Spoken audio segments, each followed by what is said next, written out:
Alexandre Dubé. Aussi véridique et authentique que son information. J'ai une question pour vous deux. Benoît Dutrisac. Je suis là pour aider. Qu'est-ce qu'ils veulent, Mario? Mario Dumont. Une réduction de la tâche puis une augmentation de salaire. Ben, c'est cave. C'est des crapules. C'est cave, dire ça. Ils ont tellement tout. Non, ils ont déjà eu plus. La rencontre Dutrisac-Dumont. Fais un petit effort. Un nouveau sondage léger, le journal TVA place toujours Paul Saint-Pierre Plamondon en tête dans les intentions de vote à 32 %, devant la CAQ à 25 %, mais un qui doit rire dans sa barbe, c'est Denis Coderre. Benoît, Mario, bonjour à vous deux. Allô? Oh, Mario, il y a un effet Coderre chez les libéraux. clairement. D'ailleurs, Marois Risky qui se moquait de la candidature de Denis Coderre. Bon, faut être prudent parce qu'elle a déjà dit qu'elle irait pas. Peut-être que ça affecte les intentions de vote. Peut-être que des gens bien informés cochent pas le nom ou nomment pas le nom là, au sondeur d'une personne qui a déjà dit qu'elle y allait pas. Ceci dit, à première vue, elle est derrière Denis Coderre comme potentiel meilleur chef. Puis même quand on sonde, c'est ce que donnerait un résultat d'élection, là, contre la CAQ, contre le PQ, contre les autres. Avec Marois Risky, ça change pas tant de choses que ça versus Marc Tanguay, là, celui qui fait bouger l'aiguille, celui qui ramène le Parti libéral en haut de 20 % à 2 points de la CAQ, c'est vraiment Denis Coderre. Donc, tu l'as dit en introduction, il y a un effet Denis Coderre. C'est pas un ouragan, c'est pas une Denis Coderre manie, mais c'est comme si ça ramène le Parti libéral dans des eaux un peu plus normales. En tout cas, à moins que quelqu'un le pensait mort, ce parti-là, là, mais quand on regarde son historique, ses clientèles fidèles, entre autres les non-francophones, le Parti libéral était, disons, en bas de des standards qu'on attend de lui. Jusqu'où ça va aller, parce que là, faut tout dire, là, Denis Coderre n'a pas encore été attaqué. Là. Il est dans cette phase agréable de la politique où tu fais ton autopromotion, mais personne t'attaque. Ça pourrait venir, là, ça pourrait changer la donne. Là. C'est plus facile quand personne... Là, il y a Régis Labombe qui en a donné une, là. Mais je veux dire, sur la patinoire politique, à date, tout le monde le laisse aller. Personne n'attaque Denis Coderre, ni de l'interne. Mais ses anciens amis, c'est parce que tu parles de Régis Labombe.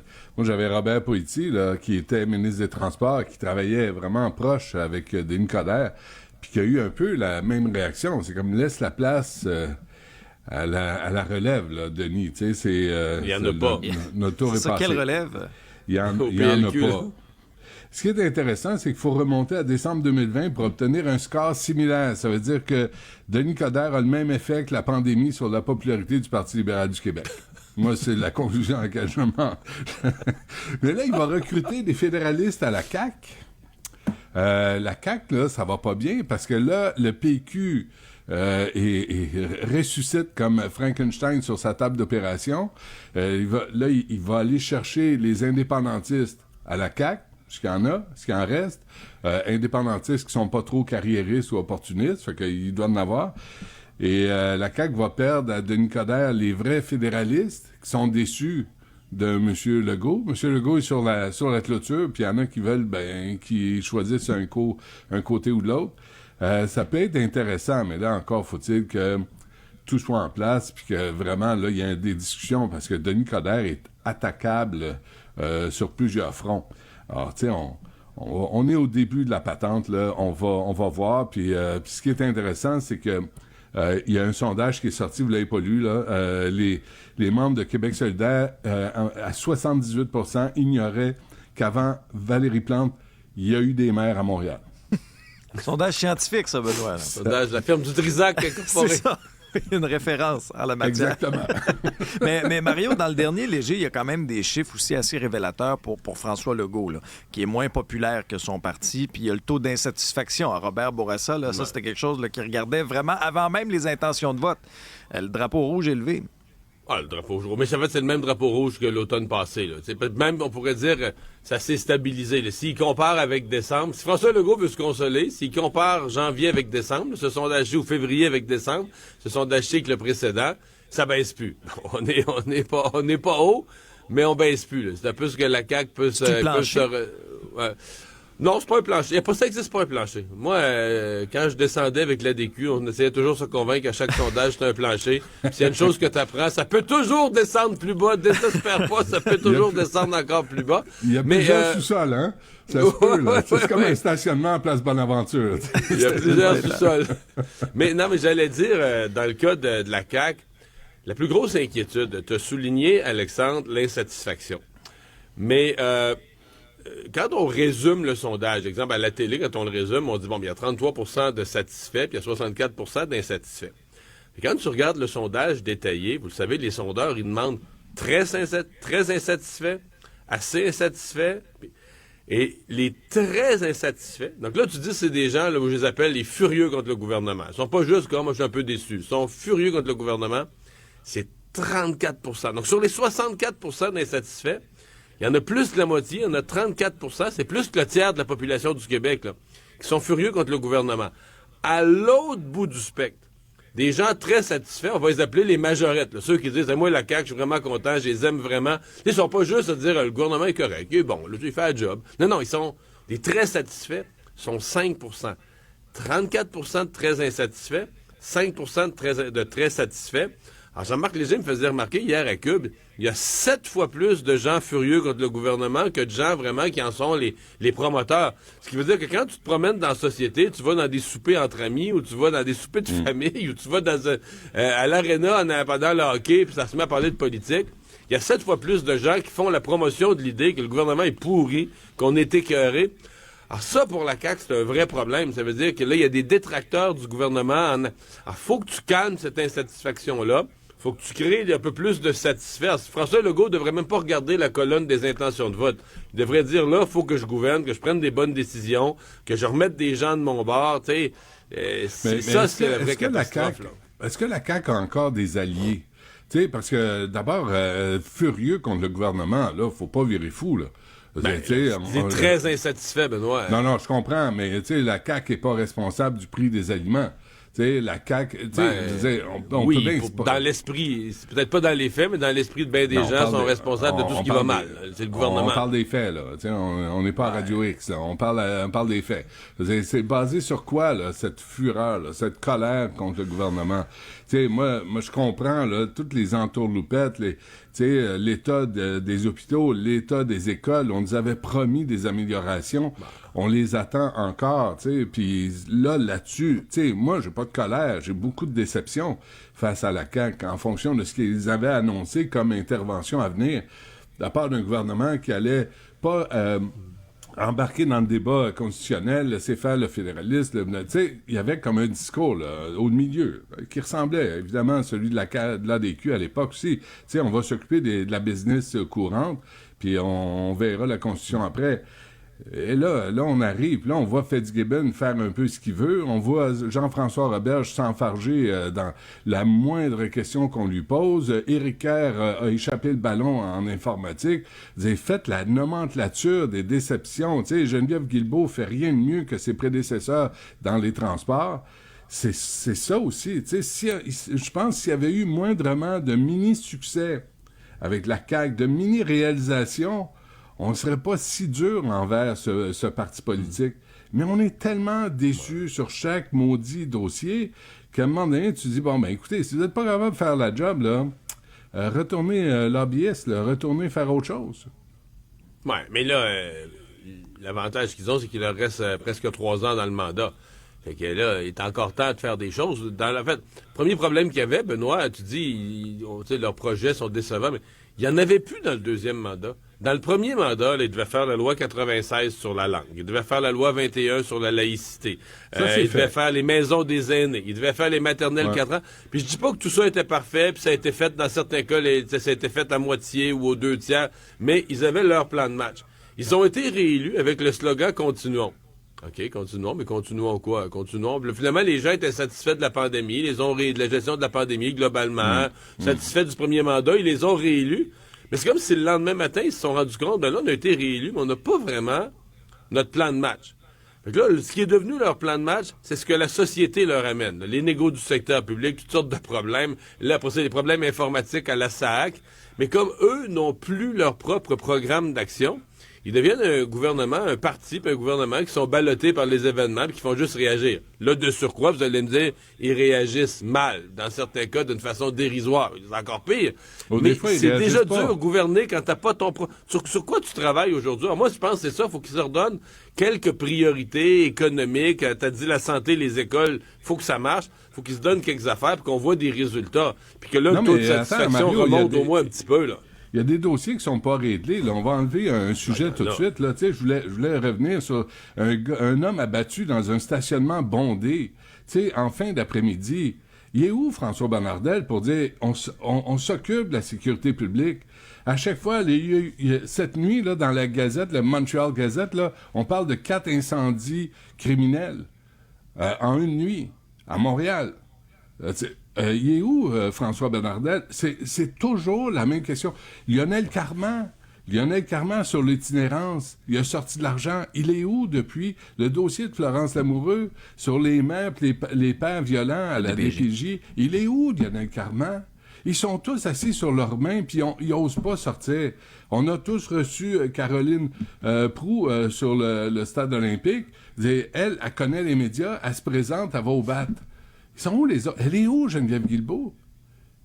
On se pose des questions. La ligne bleue, ça avance-tu? Ça avance pas? C'est quoi la réalité pour le gouvernement Legault?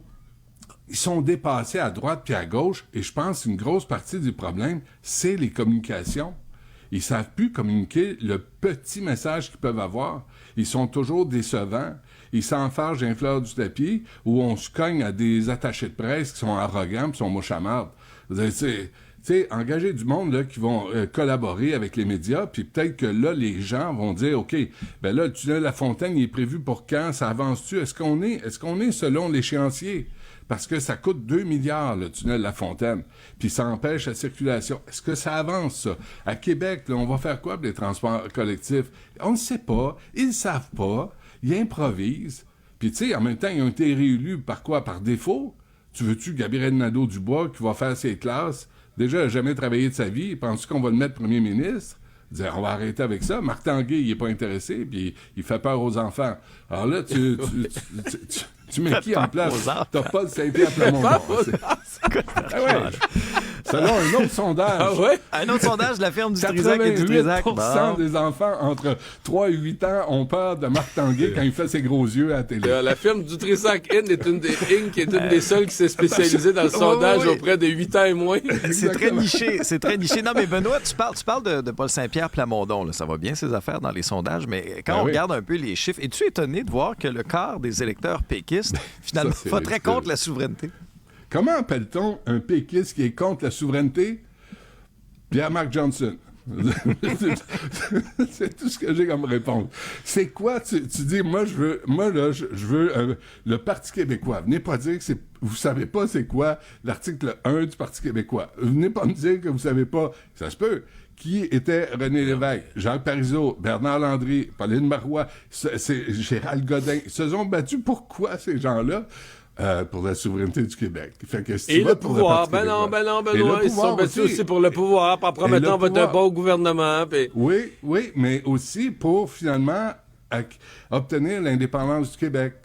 Pour le pouvoir, oui, mais tu peux pas obtenir l'indépendance si t'as pas le pouvoir. Fait que là, t'as des gens qui disent, je vais voter pour le PQ, mais je veux pas l'indépendance. Benoît, je sais, mais à plusieurs reprises, le PQ a aussi dit « on est capable d'être un bon gouvernement, on est un bon gouvernement. » Et donc, on disait aux gens à la veille des élections, puis c'est ce que les gens pensent encore aujourd'hui, je pense, regarde, la souveraineté, il y aura un référendum pour ça. Là. Vote PQ, là, mets-nous au pouvoir, puis tu voteras non si tu veux pas la souveraineté. Puis je pense que les gens ont accepté ça, mais ils aiment Paul Saint-Pierre Plamondon. Ils trouvent, c'est celui qui parle avec le plus d'aplomb, il y a une belle attitude, il est positif, il y a des bonnes idées. Fait qu'on dit, on vote PQ. Est clair, lui. Mais son message est clair, Paul Saint-Pierre Plamondon. Mais les gens entendent la partie qu'ils veulent. Les gens aiment le gars et qui disent là, sa souveraineté, s'il fait un référendum, on verra en temps et lieu, mais en attendant, on l'aime. Ouais, puis on va lui dire non, puis là, on va lui demander de gérer le gouvernement. On verra ce que ça donne. On n'est pas là, hein? On est à 2-3 ans des prochaines élections. Il faut se calmer.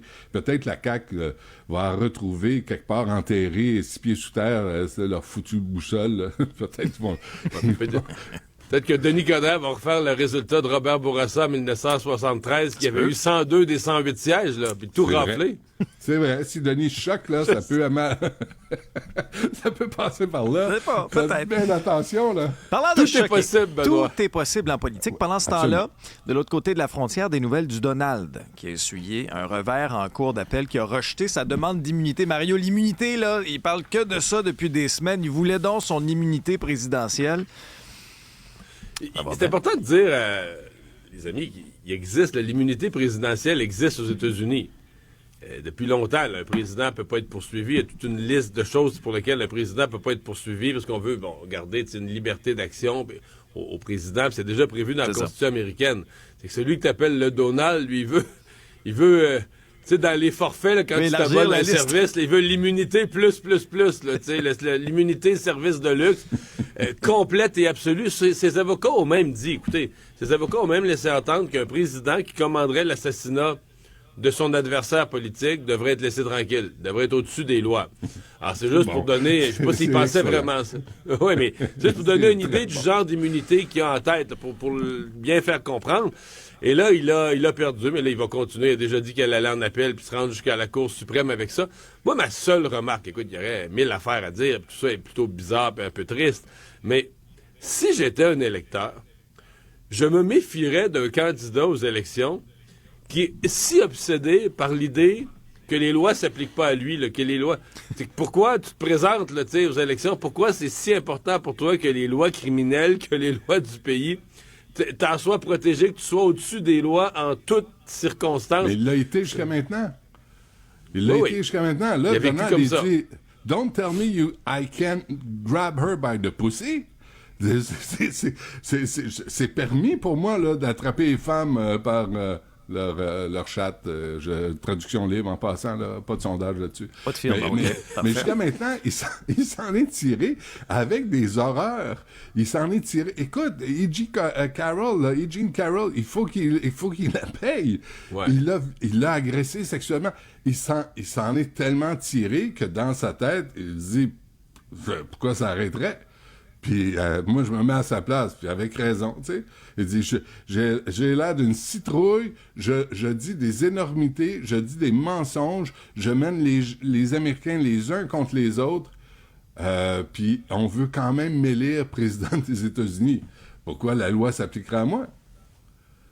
Moi, je trouve ça normal. Je trouve sa réaction, comme psychopathe dictateur, là, tout à fait normale. On est là-dedans.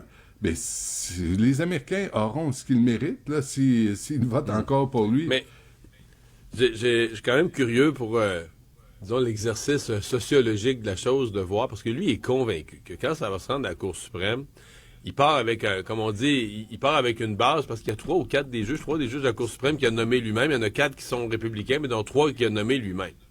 Et là, on sait comment il pense, le Trump. Là. Quand quelqu'un a été nommé par Trump... Il en doit une.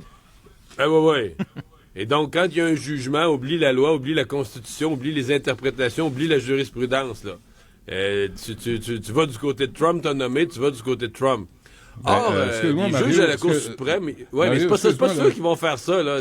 Si, mettons qu'ils autres, ils font un vrai jugement en droit, le monsieur sera pas content, là. J'ai hâte d'avoir ses commentaires, là. Mais la Cour suprême, là, je viens de vérifier dans le devoir, 6 juges contre 3 qui sont républicains, là, qui sont des amis... 3 nommés par Trump. Ouais. Mais c'est quand même des juges de la Cour suprême, là, c'est pas des pantins, là. Je veux dire, ils pourraient très bien, à 9 contre 0, dire, ben là, Trump a pas raison. C'est pas sûr qu'ils vont changer la définition de l'immunité dans la Constitution américaine. Et moi, je pense que s'il perd ça, ce qu'il va penser des juges, moi, je les ai nommés, je les ai envoyés là, je leur ai donné la job la plus prestigieuse du pays, puis ils me retournent comme une crêpe. Monsieur ne sera pas content, je vous le dis. Ouais, mais OK, mais fais un lien là avec ce qui se passe au Québec, au Canada. Là, tu sais, la loi 21 se ramasse en cours devant des juges qui ont été nommés par le fédéral. Penses-tu que les juges sont immunisés à l'influence politique? Au rapport avec les tsunamis, penses-tu que les juges prennent pas des cocktails le soir avec leur gang? Voyons donc, Clarence Thomas, là, il était accusé par Anita Hill d'avoir inconduite sexuelle. Il a été nommé pareil. Puis aujourd'hui, Joe Biden, qui siégeait sur le comité, qui était censé écouter Anita Hill, n'a pas arrêté de présenter ses excuses, comment il l'avait traité comme une malpropre. Mais tous les juges, il faut arrêter de penser que les juges sont des êtres divins qui descendent du ciel. Ils prennent des Manhattan aussi dans des clubs privés avec des amis politiques. Puis malheureusement, c'est ça que ça donne. Attendons voir la réaction. Moi, je pense que c'est la tour de Pise, là, la Cour suprême aux États-Unis. Là. Puis elle penche d'un bord en sacramouille. Attendons voir la décision. Mais c'est beau, là. C'est beau de te voir, Mario, croire dans les institutions. Moi, ça me rassure. C'est pas si naïf, mais il y a des juges qui sont rendus à la Cour suprême des États-Unis, ont fait le plus haut niveau des études puis des expériences en droit. C'est tellement politique, là. C'est rendu à un niveau tellement politique que tu peux pas faire abstraction de ça. D'après moi. Selon un sondage maison. Toujours selon la firme du Trisac. Parlant un petit peu d'édifices aussi qui commencent à pencher, c'est la maison d'enfance de René Lévesque, là, qui est dans un état là, vraiment lamentable. Il y a une motion du Parti québécois.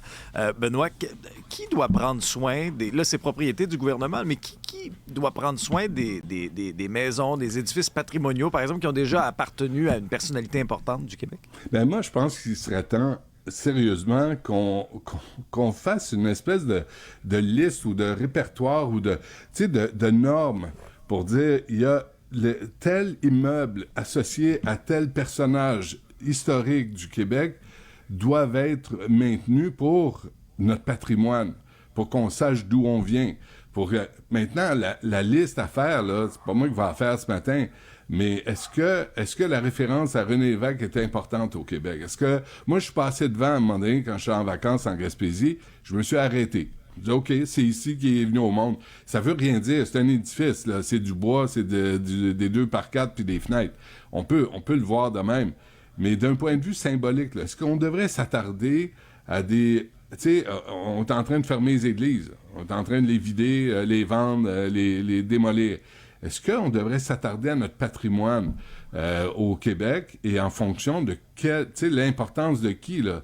Moi, je pense qu'il y a des gens qui sont pas connus, là, pas des vedettes ou des gens connus ou des politiciens connus, puis on va démolir des maisons centenaires. C'est quoi notre rapport avec l'histoire au Québec, là? Mario? Non, mais la liste dont Benoît parle, d'une certaine façon, elle existe déjà. On a déjà une liste des bâtiments classés patrimoniaux avec des règles sur qu'est-ce qui arrive. Le problème qu'on a, c'est qu'il y en a beaucoup, là. Puis là, genre, je pense, dans les 2 dernières années, je sais pas combien de fois on a eu des scandales. Là, dans telle municipalité, on veut détruire une maison qui appartenait au notaire, au peintre, au ci, au ça. Mais c'est qu'on a une longue liste, puis il y a un point où tu te rends compte que ces bâtiments-là, nos ambitions sont trop grandes, on manque de fioul, là, on manque d'argent pour faire l'entrée. Parce que c'est une chose de dire, là, on gèle tout. On peut plus faire de travaux, ça peut plus être vendu, on peut plus faire du résidentiel là-dedans. Faut geler ça, c'est patrimonial. Mais là, après ça, si t'investis 0 sous là-dedans, tu coupes pas. Non, mais tu coupes pas la pelouse, tu fais plus rien, t'entretiens pas, tu répares pas la toiture. En fait, tu vérifies même pas si la toiture coule ou elle coule pas. Je veux dire, là, tu vas te garder un paquet de taudis à travers le Québec qui vont pourrir, là. Ouais, donc, c'est une chose, il faut bâtir. T'as tout à fait raison. Puis l'exemple de la maison de René Lévesque, pour moi, la question se pose même pas. Là. Je suis en faveur. Je dis juste qu'il faut avoir les ressources à la hauteur de nos ambitions. Puis là, tu viens de mentionner les églises, qui sont des bâtiments patrimoniaux exceptionnels. Fait que, tu sais, on le sait, l'entretenir un édifice, ça prend de l'argent, ça coûte de l'argent. Et là, à grandeur du Québec, tous les personnages importants, les notaires, le premier notaire, le premier maire, là, tu additionnes ces bâtiments-là, tu dis, OK, mais c'est qui, là, dans la société, qui veut payer pour l'entretien de toutes ces... qui sont tous de vieux bâtiments. Puis en plus que si tu les rénoves, tu les rénoves pas à des coûts ordinaires, parce que là, c'est les matériaux historiques, puis ça te prend l'ébéniste, puis les gens là, qui sont capables de reproduire, tu sais, les architectures ou les designs historiques. Ah, on est tous pour ça, mais quand tu te mets à l'étudier, ce que ça représente, tu te dis, OK, faut faire notre liste de ce qu'on protège, mais il faut la faire à la hauteur de nos capacités financières. Tu aurais peut-être dû protéger ton ancienne maison, ça arrive sud. La maison de Benoît du Trisac, il faudrait faire un sondage pour savoir combien ça vaut, parfait. ça. Un autre sondage. Benoît? Écoute, c'était un pauvre 4,5 à Pont-Vieux où je suis né, hein, sur la rue Ah ben. Fait que c'est... Mais Mathieu Lacombe est invité à peut-être prendre position. C'est le temps, là, la CAQ, là, réveillez, allumez. Quand vous voyez ça dans les journaux, dites à votre ministre, peut-être, M. Lacombe, c'est temps que vous sortiez et vous dire, savez-vous quoi, c'est une bonne question. Pascal Bérubé, merci, puis on va s'attarder à la question de René Lévesque. Puis voyons voir, tu sais, à Boucherville, il y a un manoir extraordinaire avec un power couple qui vit là, et il faudrait aussi... c'est à Boucherville ou à Sainte-Julie? Mario? Où t'habites? Ni un ni l'autre. C'est un secret. On va laisser ça dans les airs. Mario, Benoît, bonjour à vous deux.